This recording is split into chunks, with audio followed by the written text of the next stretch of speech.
Hello everyone, welcome to the Northland Artists Conversation. My name is Mark Kelly. I am your host. I would say the host with the most, but I'm sure there's other, more mostly hosts out there than I am, so I'm just your host. I'm just a regular guy. Thank you very much for stopping by, checking us out. Always appreciate it. It's lovely to see you here again. If you're watching, thank you very much. If you're listening, wicked. Thank you very much. We really do appreciate it. The audience is growing ever so slightly. It keeps incrementally increasing. So it's thanks for stopping by, checking us out. If you haven't already, please make sure you like, share, and subscribe to the YouTube. And if you're on the Facebook, make sure that you follow us as well for more up-to-date content. I'm gonna flick to my camera now. It's an interesting time. What are we? October, middle of October too. Hopefully the All Blacks are doing well at the rugby. Pretty sure they are. We should be okay. Rugby World Cup's going at the moment. That'll date the podcast specifically. And it's getting warmer. It's almost at the point now we're in the studio. We've got to bring the fan in because it's just starting to get a little bit humid. But no, everything's great. Today's guest was a first for us, and a very cool first. So. This guest has been watching the podcast for a little while, about a year, and he also, kind of every now and then will drop a comment and stuff like that on the YouTube or the Facebook page. No, YouTube, on the YouTube page only, sorry. And, I got to meet him at the Sandbox Fandom Festival that was held a few weeks ago, and he is an artist, and he is also does a bit of music work and a bit of poetry as well. So I was like, mate, let's get you on the podcast. This will be super cool. And came in, sat down, and just killed it. Man, we had such a good time. So many laughs, a lot of a few British-isms in there as well. It was cool. Yeah. I'll tell you what. I'm going to shut up, and I'm going to let you guys enjoy this. Let's sit down and have a conversation with Mattyfox.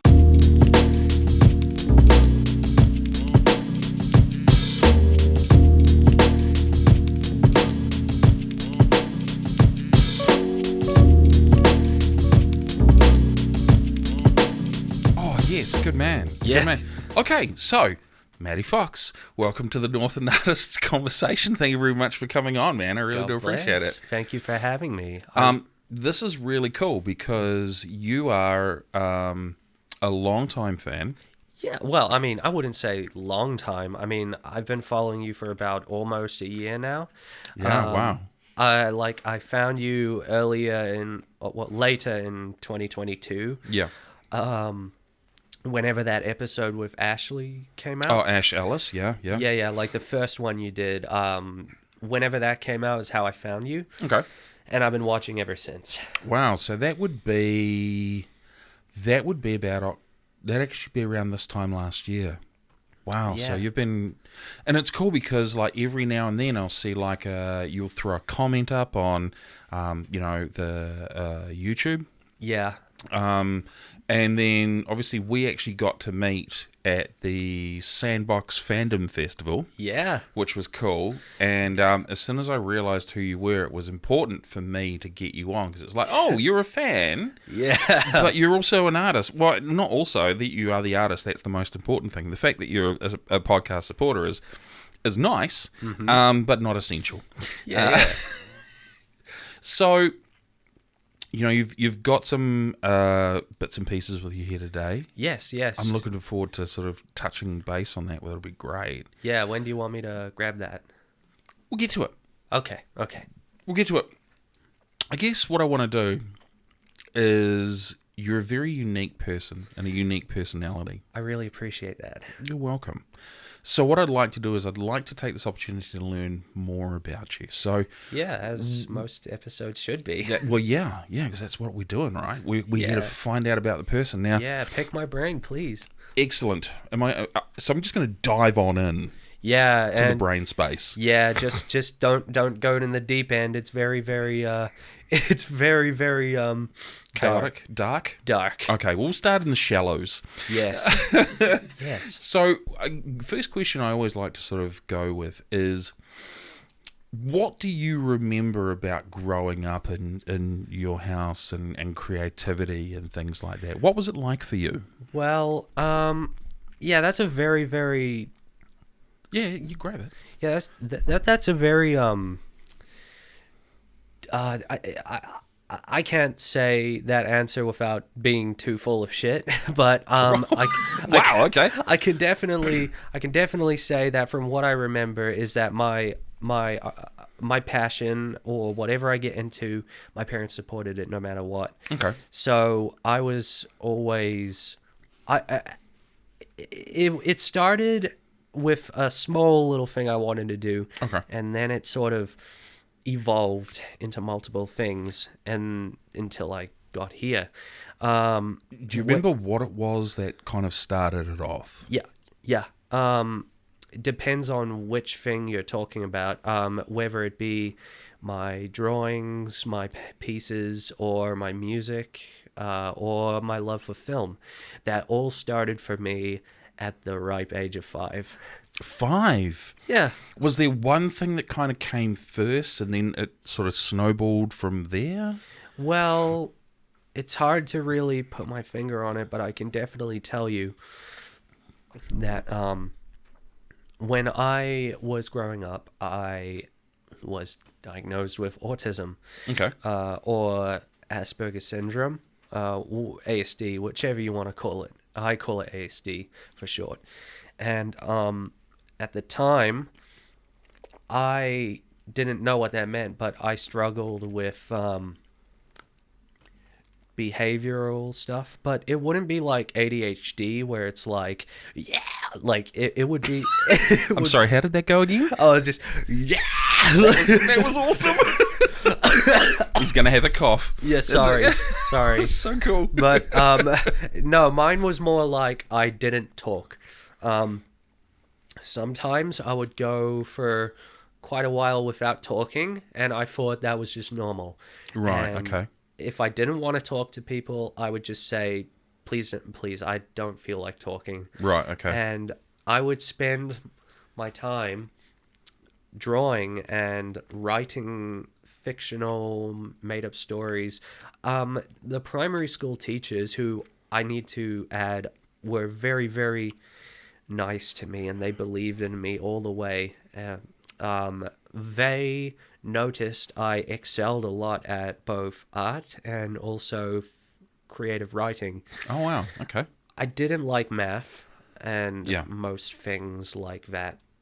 Because I had math dyslexia or something, so anything over complicated I do not understand, and Right. I still struggle with it today, and that's why I don't try to have anything that's analog clocks or anything like that. Right, okay. Anything that's easy to understand, that I can wrap my head around it. But back to what I was saying was when I was, I can remember the first time the idea sprung where I wanted to do art. Cool. It okay. was the first iteration of me wanting to do that was illustration, specifically for books. I was a massive bookworm. When I wasn't talking, Yeah. I was at the library at my primary school. I was reading everything. Oh, wow. Specifically, what I can remember is my mom would give me books, Yeah. and if I read all the books, she would reward me, or Oh, that's a cool idea. yeah, but it wouldn't be like with ice cream or anything. It would be like, if you finish this book, I'll buy you another book. Or, Right, okay, right. And So there wasn't like, yeah, it wasn't kind of like a project reward type thing. You know, it's like, Nah, you get this, you get a Moro bar, do this, you'll eat dinner tonight. I did this because I wanted to, Okay, and yeah. she encouraged it. Cool. She was just like me, or I should say I was a little just like her when she was younger. Right. Okay. She tells me these stories of her growing up in Norway, and I always listen because she's very, very encouraging, and I need to show that amount of respect because of how she helped me in my adolescence and stuff. And the type of stuff she let me read would be like J.R.R. Tolkien. Like, I was 6 years old reading Lord of the Rings, and I'd be also reading Narnia. I'm 48 and haven't read Lord of the Rings, man. Oh, really? Yeah. I've read the entire series. That's not for a lack of trying, though. I mean, I got through a third of the way through Fellowship of the Ring, and it was like, I'd met some dude from someone who was part of some clan who'd just been off somewhere, and they hadn't even bloody gotten to Bilbo's birthday party. I was just like, dude, this is just, no. Can we just... maybe I have ADD, because I like James Patterson because his books are like super fast and action-filled. And by the way, my mum she loves James Patterson. Super quick and easy. If you're specifically talking about, I don't know if I'm mistaken for someone else, the comedy writer, the one that writes comedy books, or is that someone else? That is someone else. James Patterson is very much a thriller. Oh, okay. Thriller kind of guy. I was thinking of someone else. But, yeah, she encouraged my interests.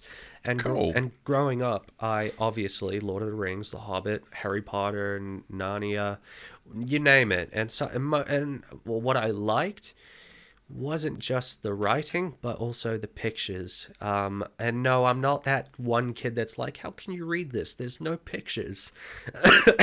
And yeah. And when I realized it could become a career, I was like, yeah, I want to do that. That's what I want to do. I knew what I wanted when I was young, and I think I'm very lucky to have that opportunity, because most kids these days don't even know what they want to do, and I feel so sad for them. Don't they all want to be YouTube stars? Oh my God, yeah. They also want to be like TikTok famous. Oh God. Influencers. I'm not trying to be like a preacher of down with this, down with that, but be more realistic. Yeah. And so I spent most of my young years as a boy trying to write books like my idols. And I had this comic book club in high school. I mean, not high school, primary school. And I just wanted to feel like Marvel, and I tried to write my own Marvel comics, and I tried to write them as frequently as possible, and then try to sell them to people on the playground or something.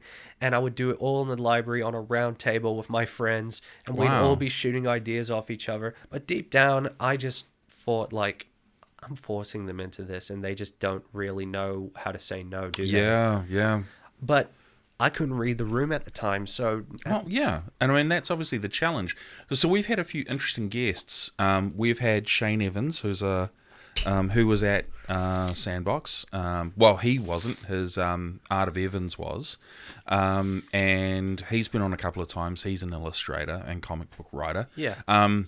But our very first episode, we had Aki Fukuoka, and she was very nice to bring in some of the comic books, and they're literally books that you get over in Japan. Yeah. Where manga. Yeah. Where you go to a vending machine and you get the comic, the book, the manga, and you just sit there and read it, and then you leave it somewhere. Yeah, that's so cool, because like everything in Japan is in a vending machine or somehow. Like how and why is that there? You could just, I don't know, have a shelf. Yeah, like a normal person. Yeah, I mean I've seen hot dogs in vending machines, right? How crazy is that? Yeah, like I mean, obviously this is normal to them and not to us. But yeah, I should probably watch what I say, because you know how sensitive people are nowadays. Well, look, we do. No one's here to get cancelled, mate. No one's Yeah, here to I get know. cancelled. I'm just trying to This be isn't respectful. the cancel podcast. This is the artistic podcast. I know. I'm just trying to be respectful so that I don't yeah. burn any bridges from people listening. But continuing with my story, Yeah, please, carry on. I loved this specific illustrator. I don't really follow his work nowadays, but he's an Australian illustrator named Terry Denton. Okay. He did a lot of like kids books, like silly stuff, like the Something If Story Treehouse. Like it started at Wait, what? The 134 story treehouse.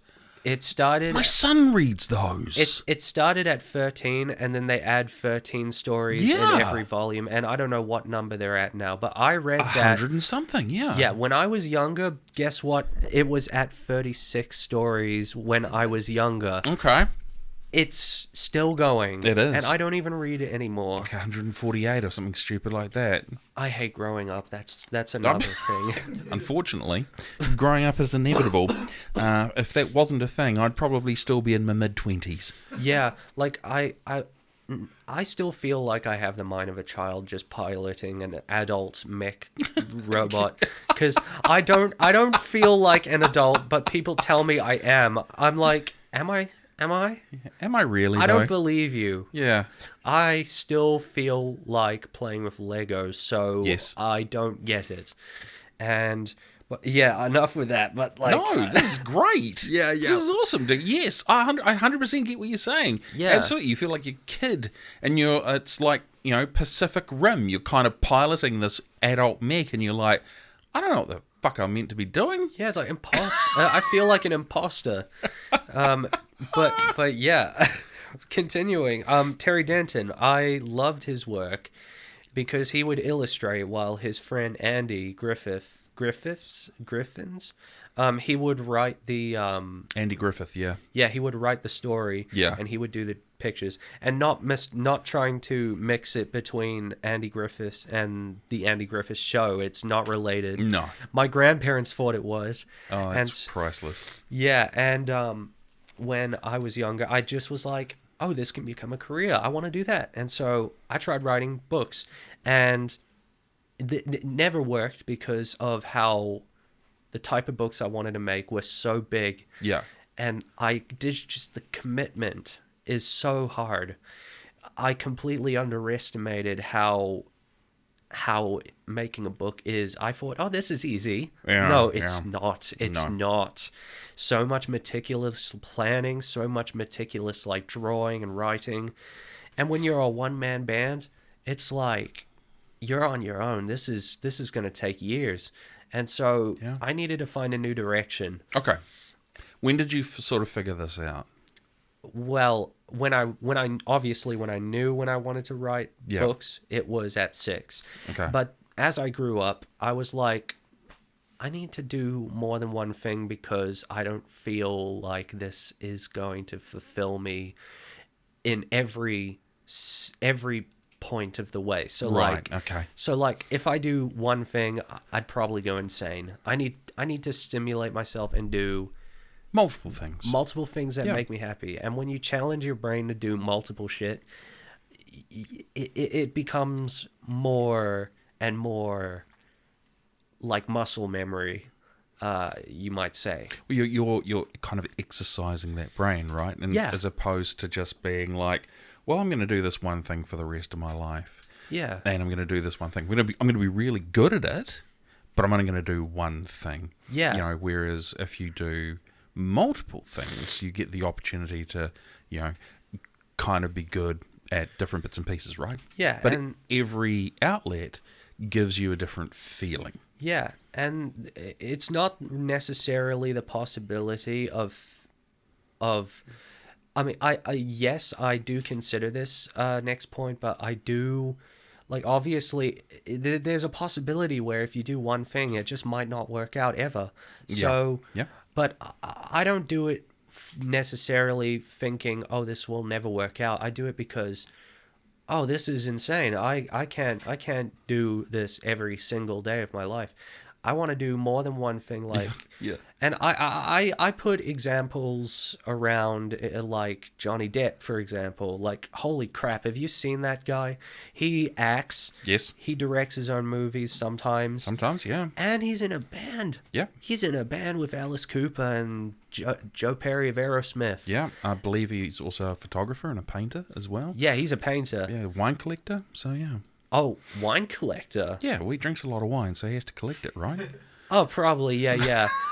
I mean, He's not just going to be whipping down to the pack and save, going, "What red have you got on special at the moment?" nah, he probably goes off into the wine country and Absolutely. then goes off into some wine cell and go like, where's your finest rosé? There you go. That's know, it. You know what I'm talking about. you know how he speaks, right?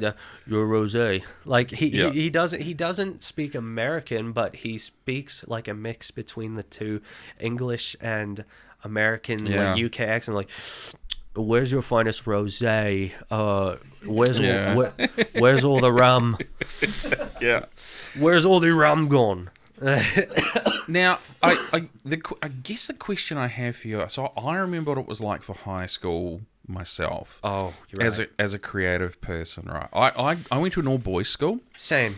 And there, rugby was king. Of course. With cricket being a very close second. And I loved theatre. Mm-hmm. Now, I wasn't cool enough to play instruments at the time. Right. But I loved acting and behind the scenes and Right. all that sort of stuff. Mm-hmm. So high school for me was very much go, try not to, mess up too much in class, get passable grades, but go to the drama room at lunchtime so I could watch a movie. Yeah. Producer Andrew also went to an all-boys school and had struggles as well. So what was it like for you? Yeah, I feel you, bro. Yeah. As someone with Asperger's and being creative, how was high school for you? Oh boy, you're touching on a very forbidden fruit. Yeah. Well, I'm hungry.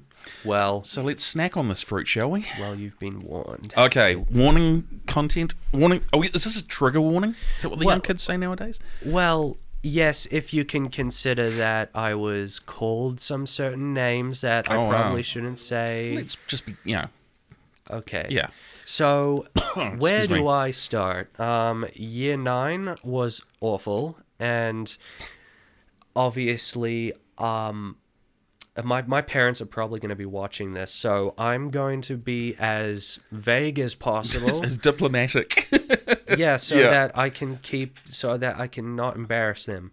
But so when I was in year 9 till it was a very, very hard time. Yeah. I'm not saying I have it. I don't.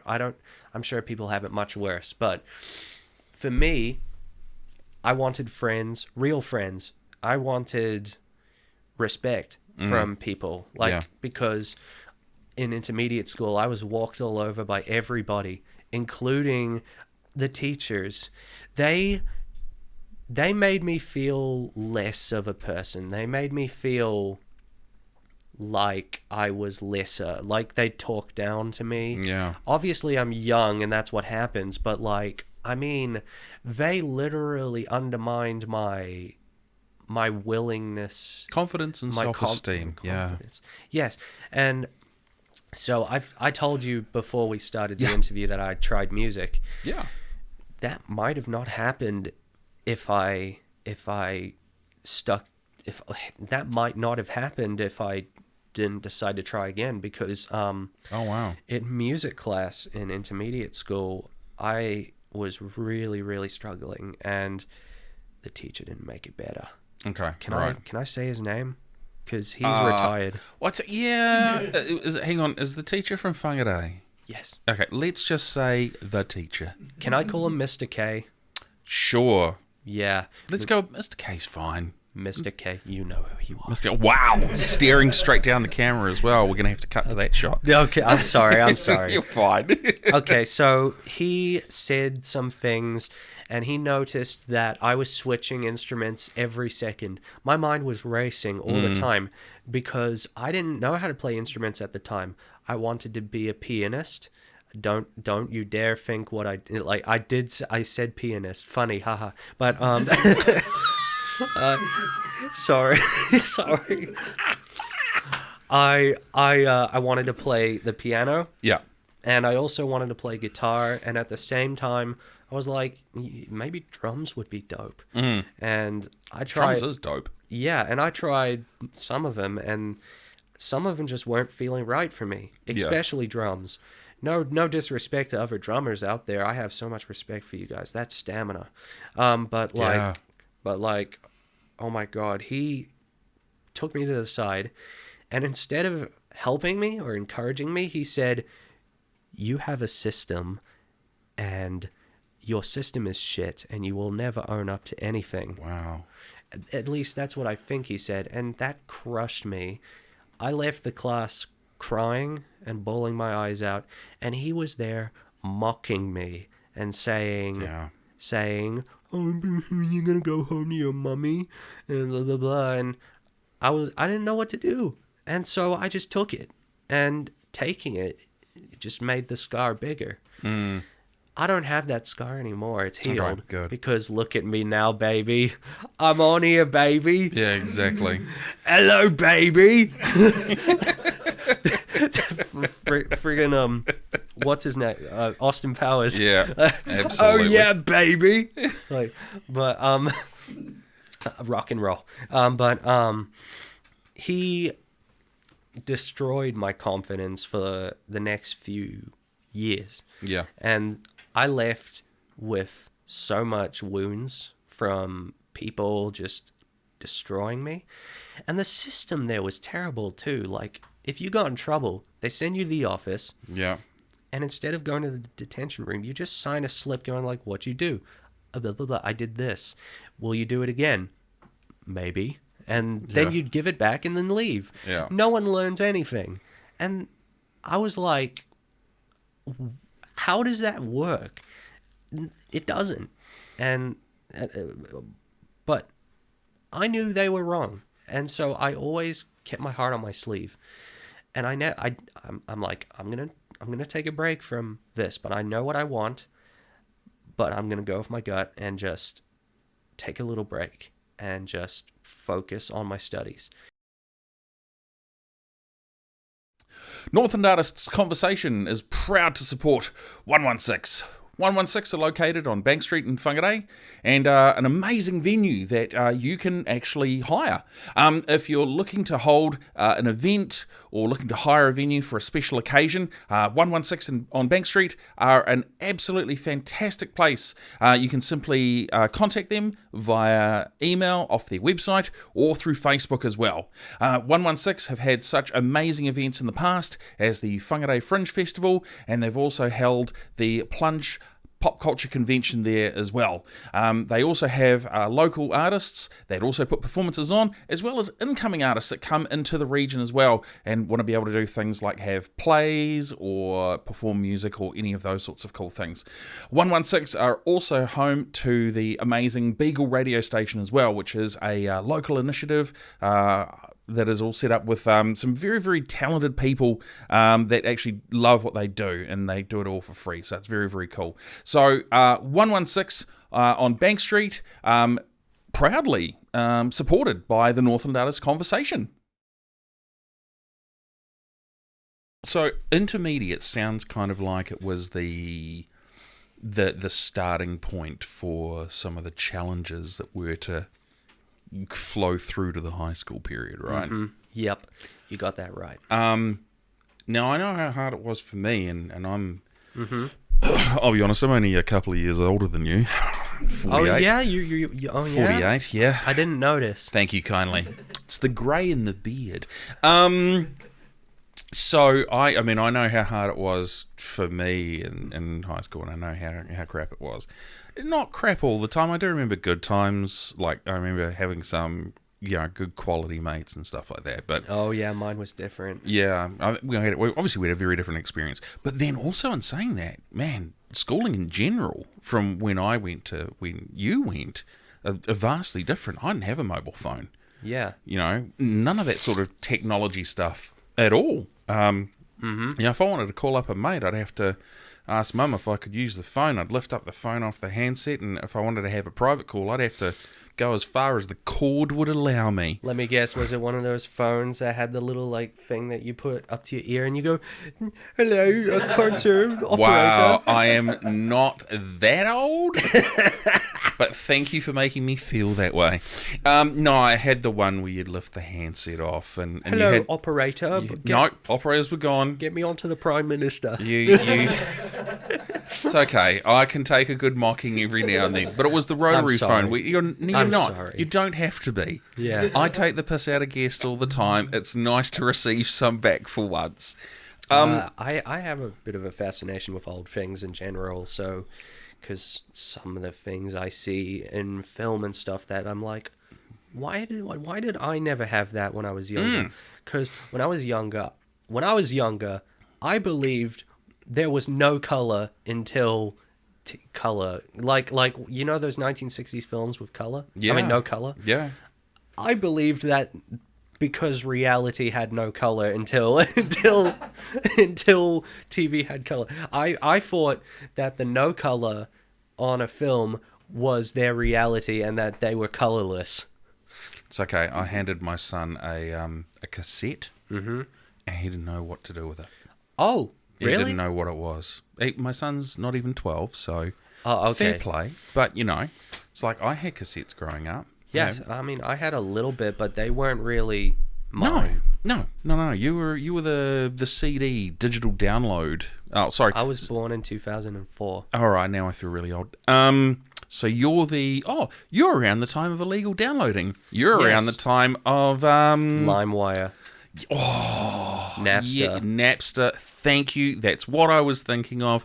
You are Napster. You are Lime. What? Kazaa? I don't really use any of them Oh, you didn't? because I still. I never did either. The thing was that I had restricted internet access when Yeah. I was a little boy, when I was a little chum. Good. And So very British of you. Yeah. And to be honest, I'm quite thankful for that. I feel very lucky to have grown up the way I have because of my parents being the way they were. My dad, with my musical journey, it all started with him introducing me to AC/DC. Classic Aussie Yeah. rock. Well done. Good work, Dad. Yep. Dad, love you. Yeah. And he played me Back in Black. And Oh, wow. when I heard that thunderous bam, like I was just floored. I was Yeah. like, I need more of this in my life, Dad. Give it to me. Yeah. And am I too loud? No, you're fine. Yeah. We can edit this. And then he It's introduced me to more and more shit as I grew up. Yeah. AC/DC, Metallica, Yes. Megadeth, Poison, Oh, yes. Led Zeppelin, Okay. Rush, Ozzy Osbourne, and then other things too. And then my granddad would introduce me to things as well, like Joe Cocker, the Beatles, the Buzzcocks, what else? Status Quo, Boston. It's all rock. Yeah. I think it all falls under that rock, hard rock, progressive rock. And It's all yeah. rock related, right? Yeah, and It's not butt rock. yeah, But it's just rock. Yeah, and let's just say, during my musical journey, I slowly, during that break and intermediate, where it was like, I was in year 8, which was the final year, Yeah. and then I would have a break and then go into year 9. I was searching myself at that time because I had a lot of friends, and they walked all over me, and I have so many sketchbooks, and I can't even show you them because The darkness. no, because I couldn't leave them unattended because they would draw a massive dong on them. Right, okay. Every drawing had a massive dong on them, or Yeah. it would be like "You belong in HELL," or That's hell for those of you that are listening. yeah. Like they would write really mean stuff in my books. Well, they're not really friends then, are they? Well, they're acquaintances. No, some of them were just complete randos in my class that just wouldn't leave me alone as well. Right, okay. I drew like anthropomorphic animals because I really liked like Thundercats and Yes. Yes, and then they started going like, "Oh, you're a pervert. You like animals." I mean, yeah, I'm like, "What are you on about?" And then I looked in my sketchbook, and then they started writing like Aspie and stuff like that, and like I I don't. I didn't do anything to deserve it, and so I was wondering why it was me getting the short end of the stick and getting treated badly. Meanwhile, there's another kid like me, and he's being treated like a king, and he's not even doing anything. Like, he's just being himself. Yeah. I'm doing the same thing, and I'm not, and I was so confused. School. Yeah. Man, wait, producer Andrew chimed in there as well. Yeah, crazy. Yeah, it's a minefield, and I don't think it's ever gotten any easier. Ever gotten easier. So I'll tell you what. Here's what I'm going to do. Mm-hmm.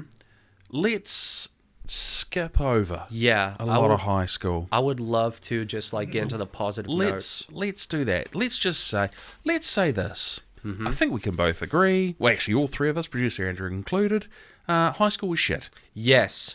And I think we can leave it at that. But I still, I'll touch on the positive notes, which was my musical journey. I was going to say music, man. Yeah. So at the time, I was listening to everything. And then I was like, I need something different, because I started getting a little bit tired of the same old stuff, rock and roll all the time. Like, don't get me wrong, I can love me some like Alice in Chains and Oh yes, Pixies and Korn. Yeah. But sometimes there are times where I just want something else, and so I discovered lots and lots of music. I listened to indie rock, indie pop, and folk music, and then country music, and then it just started going on and on from there. And also pop punk. Yeah. And I really like, nowadays I say that normally who I listen to now that I've carried on since high school, it's a very small amount, but anything you put on I'm okay with, but I wouldn't actively go out and seek it. But what I do normally listen to is a random mix.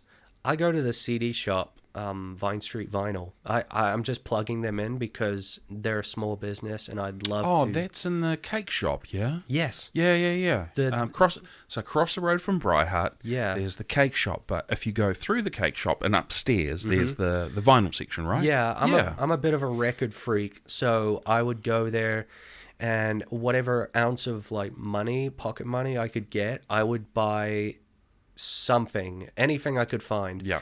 And so I picked out as much random crap as I could.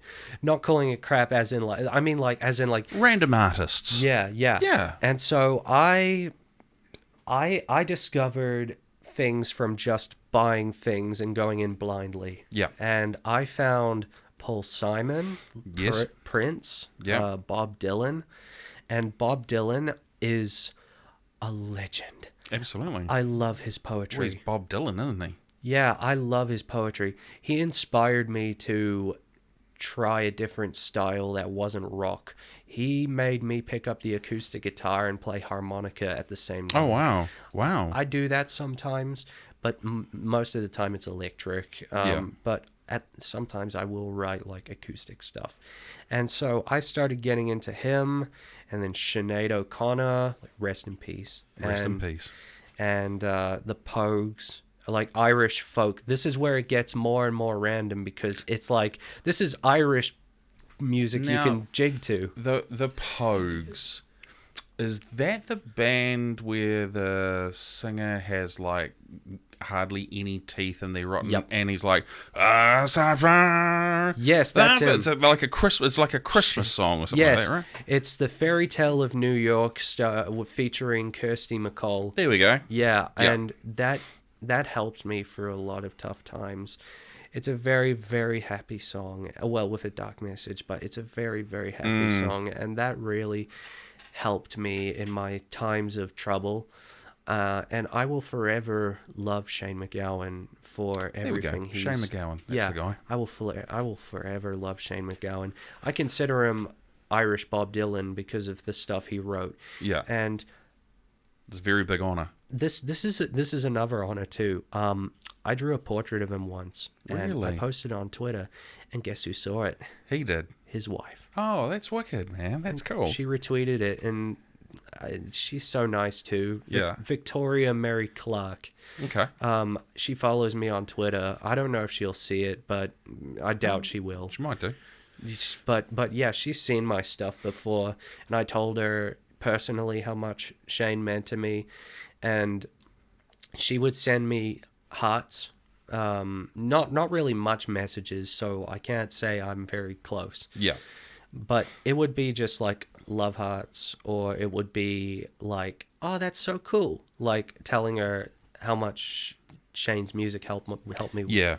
Yeah. So you've had quite a it's a very instrument driven musical journey. Yeah. And obviously all this time you've been doing art as well. Yeah. I'd like to take the opportunity to kind of explore what you've brought in. All right. Because I think this is really cool. Yeah, man. Yeah. Do you want to start with the portraits or the other thing? Well, let's have a look at because you've been very generous to bring in an actual framed piece of art. So I'd like to start with that, if that's okay. Yeah.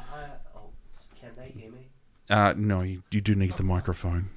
I was like scrambling to find some stuff that I wouldn't be embarrassed to show.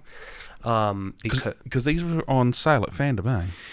Not all of them. Okay. There's one that hasn't been put on sale before, but it has been exhibited at like Jesse Rose's. Let's start with that. Okay. Because that will be amazing. Let's have a look at this. Now, Jesse Rose is a local illustrator, this? Yeah, wow. No. Yep, we're going to throw it to that camera. And now, what have we got here? It says Tidal Wave. Yes, indeed. So is it a Grateful Dead piece? No, but I can tell you that they are one of my inspirations with art. So obviously, I as a person who no, you checkity. That way you can keep talking. Yeah. As a person who likes to be organized with OCD. Then grab your microphone. Bring it closer. I have a particular way of branding myself and catering to audiences.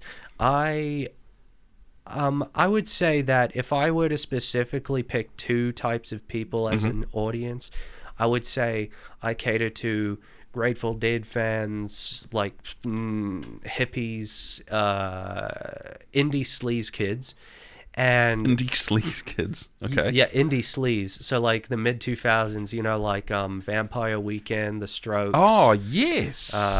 Two Door Cinema Club, those kinds of people. The ones you find going like, oh, I listen to the Arctic Monkeys. You've probably never heard of them. Yeah. Yeah, but wow. I cater to those people, and also people that are part of like cottagecore aesthetic. So if you don't know what that is, it's... I was just about to say, what the hell is cottagecore? So it sounds like some kind of metal subgenre. No, cottagecore is like... the only way I can define it is it's people, a type of group of people that like fantasy stuff, but also want to completely cut themselves off from the real, from society, modern society, and just live old-fashionedly, like in a cottage or like in a magical forest or something. Okay. They're the types of people that really like elves and frogs and stuff like that. I like fantasy. I like psychedelic type artwork, but I wouldn't say I'm a participator in it. I would just say I'm a fan of it. And this particularly was an idea for a shirt. It's called Tidal Wave because I did this thing a few months back. My aunt, bless her heart, she lives in Portugal, and she has a business, or has been involved with the business involving printing and graphic design and putting things on like shirts, And I think a lot of people around her put stuff on surfboards and skateboards. Oh, wow. Cool, man. And she really wanted me to put my art on shirts. And I would always go like, no, not yet. And you'd be surprised with how much you're missing out on when you say no every single day. If you focus on a month of just saying yes to any opportunity you get, you'd be surprised on where you get. I dedicated 1 month to saying yes. Yeah. And so I said yes to that. Wow. And she said, make a bunch of pieces and we'll decide which ones we should put on shirts. And we'll try to sell them on Etsy. Is this one of them? Nah, well, it's a thing that didn't get used. Okay, right. But I can say with confidence that my dad knows some people, and he's going to help me try and get that done as well, without having to send it all the way over to Portugal. Yeah, that's a hell of a... Yeah, I'd have to scan it in and send it via email and then wait months for her to do the finishing touches. And so Tidal Wave is more like, it's not deep. There's no deeper meaning. It's just interpretation. Yeah. And it's more or less stuff that you can look at and then feel good. I like to tap into people's nostalgia. Like, I'm obsessed with nostalgia. Okay. Probably because growing up is really hard and painful, and I just want to go back to a simpler time, but I know that would never, ever happen. But I channeled that sort of pain into my art, and stuff that is familiar to me. And I just want to see if it's familiar to other people too. But I also do it because it's fun, because you're not thinking, you're just doing it and then seeing what happens. Yeah. And you're also looking at reference images, so like stuff from like Ween or Grateful Dead or King Gizzard and the Lizard Wizard. They're a real band. Yes, they are. They're my favorite. They're an Australian band. I would love to tour with them. But I would look at stuff like that from like Jason Galia, I think his name is. He does the King Gizzard and the Lizard Wizard artwork. Yeah. And I love his stuff. It is so meticulous. It is amazing. Brilliant, man. It's like an apocalyptic Balalaika carnival romp. That's what I call it. Wow. That's diverse. It's crazy, man. Yeah. His stuff, it's so diverse. It can go one day he could just design like a dragon destroying like castles, and then one day he'll just be like, I'm gonna draw like a little nice little paper mache nice little positive vibe. Yeah. Yeah. And so it's always different. Yeah.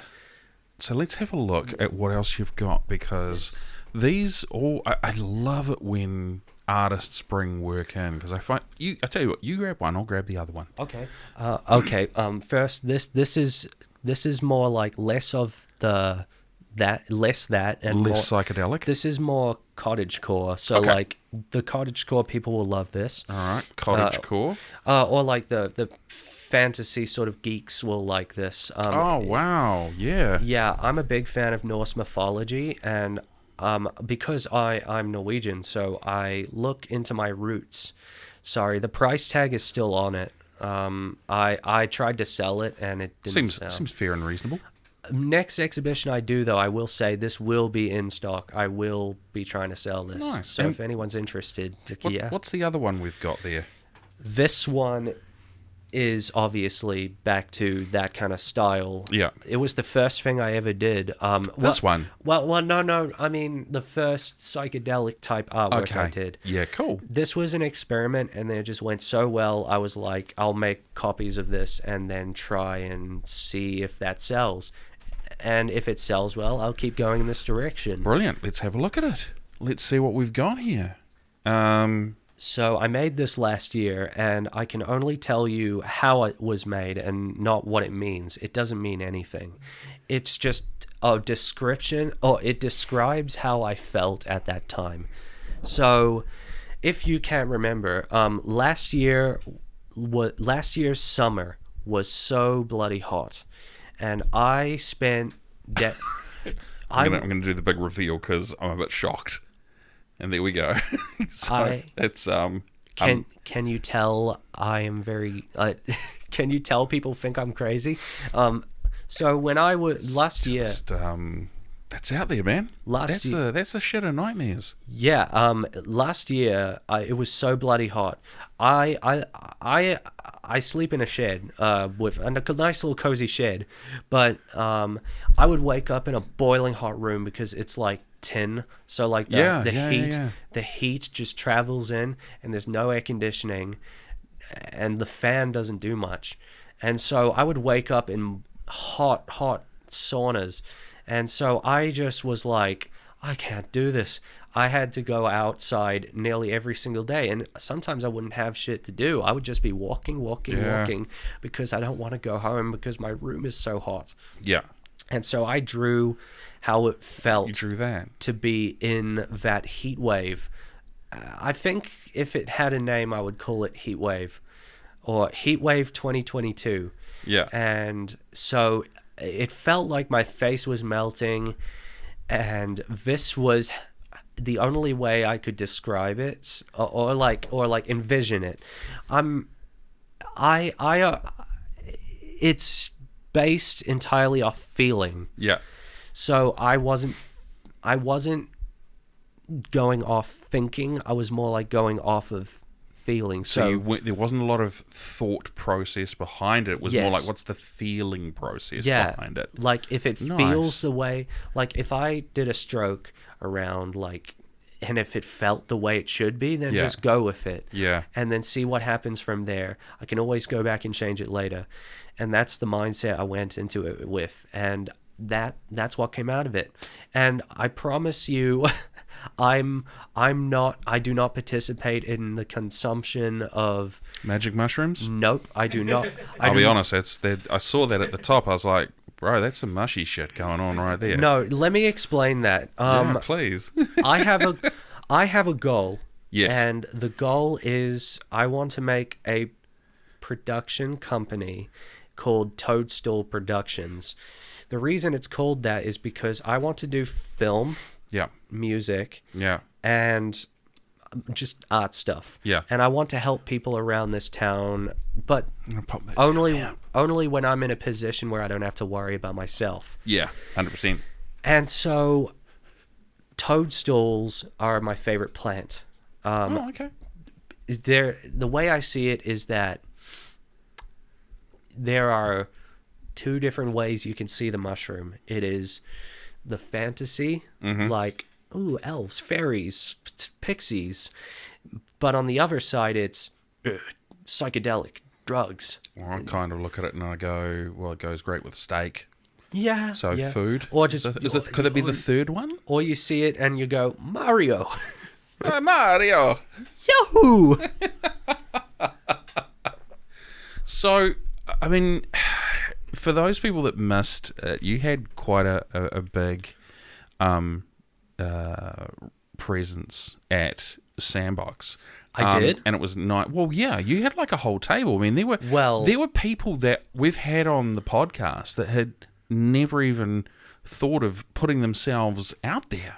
Really? And they saw people like yourself and, Shane Evans and, some of the other people doing these things. They're like, wow, we really want to do that. I mean, we're going to get involved next year. So the fact that you had the courage to be able to do this speaks volumes, man. So is there anything cool that you've got coming up? Well, I don't have any exhibitions coming up right now, but I should probably say, if I do, you should probably follow my Instagram because that's where I'll be posting about it. Which is? mattyfox, but it's _mattyfox_ all lowercase, and you will find my account, but it has a profile picture, and the profile picture is the fox Robin Hood, because that's my it's my favorite Disney movie. So I know that one as well. It's he's hilarious. The inspiration for the Matty Fox brand itself, because the reason I call myself that is because, one,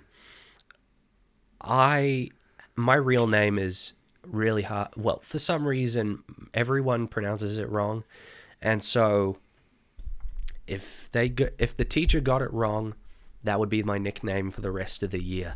And so I dedicated my time to telling people to call me Matt or Matty. And then I thought, you know what? I'm going to make this a alias. And I called myself Mattyfox because I never really felt like a person. Sometimes I feel like I have an animal form. I feel like with every personality, there is an animal that resembles them. Right. Okay. And so let's say you have someone who is like disorganized and is hyperactive. I would kind of consider them to have like the attributes of a hyena. And right. Makes sense. Because they're very like hyper, like and with me, I just think I'm a fox because I obviously they are loud, but then there are the types that are very quiet when need to be, sly when need to be, but at the same time they have wit. Yeah. And I can adapt, and that's what they can do. I adapt in social situations sometimes if I know how to. And I mean, you must have done okay. You're sitting here in a chair with me. Well, yeah, because I feel comfortable enough to do it. Look, and I really appreciate that, man. Yeah, I have a judge of character, and I don't know how that happened. It was just a thing that I had since primary school. If a teacher had a certain thing that they would do that seemed out of place, yeah, I wouldn't automatically dislike them. And then later on, turns out I'd be right. And they were all accidents to me. Yeah. Or just lucky guesses. Well, thank you very much for taking the chance on us, man. Really appreciate it. So, thanks very much for coming into the Northland Artists Conversation. Before we finish, I just need to also tell people moving forward, my goals will obviously be in exhibitions. Yes. I will be studying to get my diploma in graphic design. Wicked. But when I get the chance, I'm going to try a little bit of like film stuff. So if I don't have any cameras, I'm going to try and like dip into some film sets and try acting if I have the confidence to do it. That's awesome. And yeah, follow me on Instagram if you need any updates on my exhibitions, because I don't use anything else besides TikTok and Discord. Used to use Twitter, but not anymore. Twitter's awful. That's all right. Yeah. So thanks, man. Thank you very much for coming in. I really do appreciate it. Thank you so much. God bless. Yeah. Well, there you go, everyone. That was Mattyfox. Producer Andrew, what did you think about the podcast? That was cool. His art is wicked. I really want to get him to do a album cover for like a Spotify release or something. Was there one particular? Because he had 3 pieces up. That definitely that tidal wave one.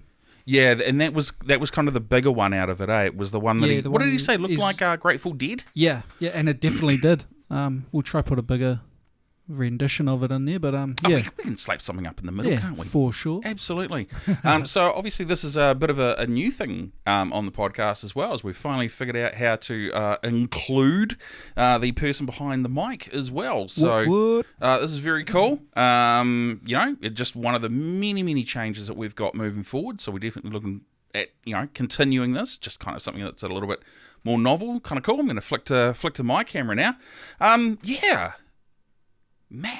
Matty, man, it was interesting because he's young. He's a lot younger than a lot of the guests we've had on, but such a cool guy. Man, some of those jokes. Oh, the rapid fire was hilarious.